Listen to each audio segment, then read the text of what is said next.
Alright, what's going on guys? So, believe it or not, we have some semi-official Elden Ring news to talk about today. So what we have today is some concept art that was used for the first trailer we got of Elden Ring.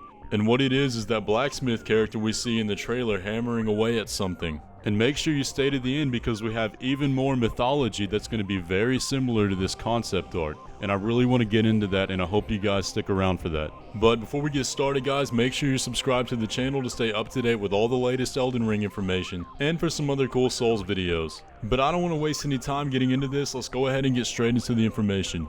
Now the concept we're going to get is very interesting because it'll line up with the leak that we discussed in the last video, but I'm going to save that until after we read the post because I want to get the background for it. So today's information comes from a Reddit post from Gabriel BJST. He says, "Hello everyone, I feel like I need to write a disclaimer for you so that you have a better understanding of what it is I'm sharing. I worked on the E3 2019 announcement trailer of Elden Ring, and these keyframes and concepts are just a selection of the work I did for the trailer. Because I'd like to share some of the work that I'm proud of, I have not worked on the game itself.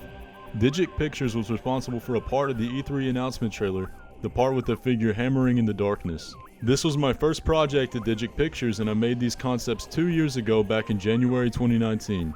I had no idea what I was working on. The only information I knew was that From Software was the client. I first learned about the project and the title when everyone else did at the E3 reveal. So I hope that explains how little I actually know about the game. Now, regarding the concepts I'm sharing, most of these were made for internal discussion at Digic Pictures between the art director, producer, and leads. When they were happy with something, they would then share those concepts with the client. In the end, From Software would more or less provide us with the most of the concept art in any case. I received a brief for each task, but ideas change during production and so does the brief. What do you do today is irrelevant tomorrow. Sometimes a brief is very clear and other times it's open for interpretations. We try to provide our expertise regarding how we can convey the client's wanted mood and style through lighting, animation, composition, camera angles, focal length, colors, etc. He then says you can read into the concept art as much as you like, but I really have no knowledge of the game." So we're not going to get too speculative with this concept art. I want to follow exactly what he said. He said don't read into this because he doesn't know anything about the game. So let's go ahead and take a look at the concept art. So the art he shared centers around this character from the trailer, this blacksmith hammering away at something on that what looks like a rocky anvil with the weird kind of like mace looking thing in his hand, some kind of hammer that he's using. And we don't really get any kind of view as to where this is taking place or what the background of this event is. And that's where this concept art really helps us out. So here's the first few images he shared. It says final keyframe VFX for the collapse at the end. Now we can see the same character in this one, however the character in the concept art looks much skinnier than the one that we saw in the trailer. And this is just the concept art, so things change between development just like he said, so it doesn't really mean anything. We're not going to dive too deep into that. However, we can kind of get a view of the room that it's in, and you'll see in the next set of concept arts that is what's really going to be important for us. Now we see, here's the next set. He says very early sketch for the collapse at the end. Now notice that he said collapse twice, so that is definitely something, a word that was in his brief that they were wanting him to capture. Now we can look at that because that is something that's come up multiple times in this post, some kind of collapse. That's the background for this event taking place. It's some kind of collapse that From Software wanted him to capture. He also shares a lot of other concept art that he said got scrapped, but it's really cool if you want to take a look at it. But I'm just going to cover this one right here because there is something that I want to pull from this that might be looking into it a little too much, but I think it's going to give us a very good background for what I'm going to talk about. If you look at the setting that this is taking place in, it's inside of a giant tree.